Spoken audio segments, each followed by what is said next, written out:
Hey everyone, it's Ashley. Welcome back to the Trinity Stamps YouTube channel. Today I'm going to be focusing on the free stamp that is included in any order over $60 this weekend from Trinity Stamps. The Black Friday sale is going on from Thursday, November 22nd at midnight all the way until Sunday, November 25th at midnight, and any order over $60 receives this stamp. It is a 3x4 stamp and you get it absolutely free. It is also exclusive to this deal, so you won't be able to purchase this stamp otherwise. I will link the blog in the description that has more information, but for now, let's just get started. For me, stamps like this are so essential to have in my stash, and I'll tell you why. Today I'm going to make 3 last-minute holiday cards with this stamp, and they're all going to be different and unique, and I'm going to make them in no time at all. Now, these don't have to be holiday cards. They're not specific to any holiday, so it can just be a winter hello or a thank you card, and I'm going to do them quickly. They are gender neutral. I could even make these ahead of time if I had a few minutes to spare and just keep them on hand because they're great for anybody. So for my first card, I'm going to be making a pretty simple, just one stamp card, and I'm going to be doing so on a stitched rectangle die cutout, and I believe it's about 3.5 by 4.25. And for my ombre effect, when I stamp the sentiment, I'm going to use Catherine Pooler's It's a Boy first, Fiesta Blue second, and Juniper Mist last. And I'm just going to go right over these colors because I want this ombre effect. It's a nice big sentiment, and I think that you'll be able to see or recognize the ombre effect when usually you would need sort of like a solid stamp to do so. I love that this sentiment is large and in charge. It's right in the middle of the card front and it takes up almost the entire panel. So I really think that you'll be able to understand and appreciate the ombre effect, even if it's just the sentiment. So as you can see, I got a pretty good impression there. I'm going to go back in one more time and just do a little bit of overlapping. I want the colors to sort of blend together and become one almost, when they're in the transition. So again, first I'm using It's a Boy, but I have switched it up and I'm using Juniper Mist on my bottom second, and then I'm going to go in third and finally with Fiesta Blue, which is my transition color. And I think that this will give a really nice ombre effect and make the cohesion and the sort of transition a lot easier to see. It was really important to do this in my MISTI so that I was able to re-stamp it if I didn't get a great impression the first time.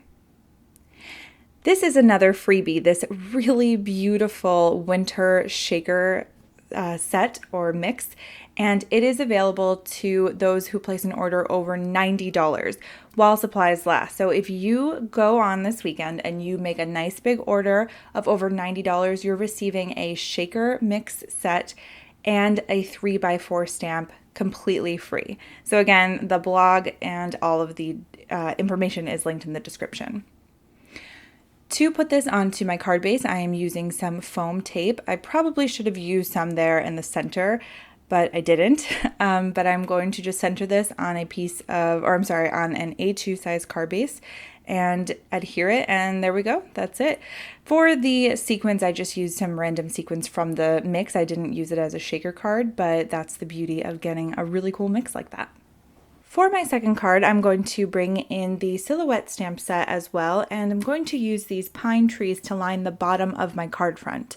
I'll stamp them in Green Tea, Eucalyptus, and Spruce Inks by Catherine Pooler.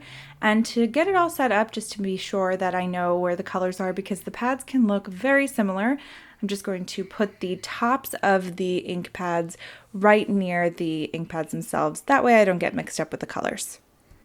I unintentionally make a bit of a pattern here with colors and the trees that I stamped, but I really love the way that it came out.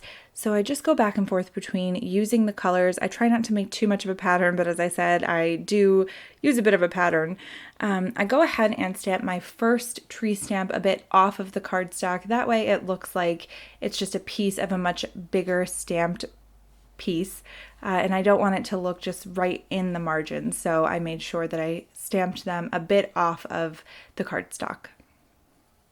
So here for my final tree, I am again using the tallest tree in Spruce, and I'm going to stamp that right at the end, and it just so happens that it also comes off of the cardstock a bit.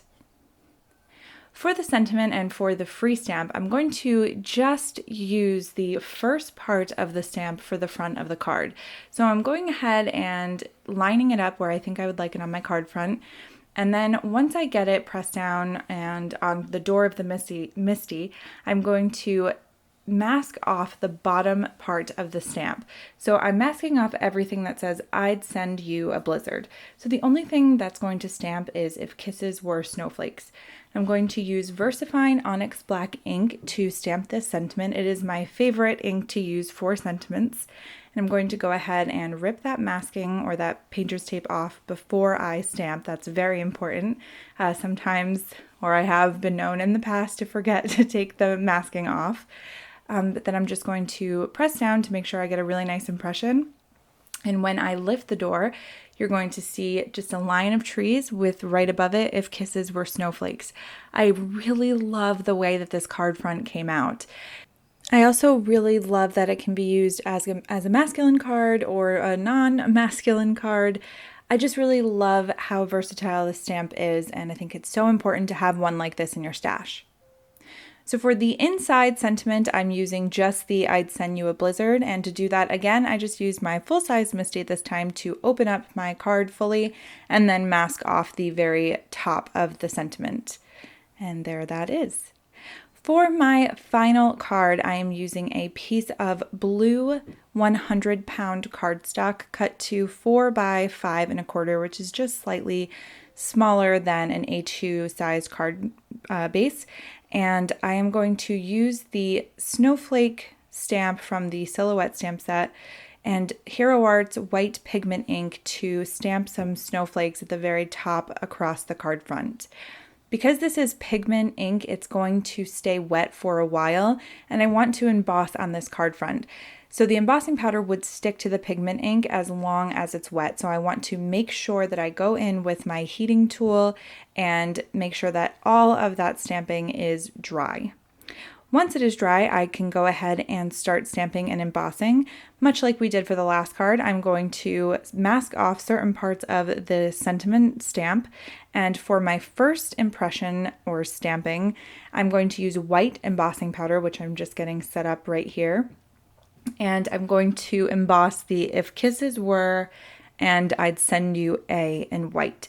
So I'm going to mask off the snowflake word and the word blizzard as well. I'm going to go ahead and prep my card front with an anti-static powder tool. This just makes sure that the embossing powder doesn't stick to any part of the card front that isn't stamped with the Versamark ink that I'm using. Again, I'm going ahead and stamping the entire stamp because it would be really hard just to get those tiny little spots. I'm going to rip off the masking or the painter's tape, and then we're going to close the door to the Misty and stamp the entire stamp, but the only ones that will actually make an impression are the two sentiment parts that we inked up. You will be able to see the words blizzard and snowflake, but it's just because the stamp itself picked up a little bit of that powder, which is why it looks like you can see it, but the embossing powder will not stick to it at the moment. I'm using a white superfine embossing powder to emboss these pieces of the sentiment, and I'm going to heat set it with my heat tool. And then I'll be ready to proceed to stamping the rest of the sentiment. So to do so, I've kept it in my Misty. I did make sure that I cleaned it off really well though, because if any of that Versamark ink stays on those two parts of the sentiment, once you pour the other color of embossing powder, and we're going to be using a dark blue embossing powder, it will stick to the other sentiments or the other pieces of that sentiment as well. So once those words are stamped and ready to emboss, I will take a scrap piece of paper just to catch my embossing powder, pour the Steel Navy Dark Blue embossing powder from Simon Says Stamp right over those particular words, and I'm just going to tap the excess off, and then I can heat set it with my heat gun again just to make sure that everything is all set.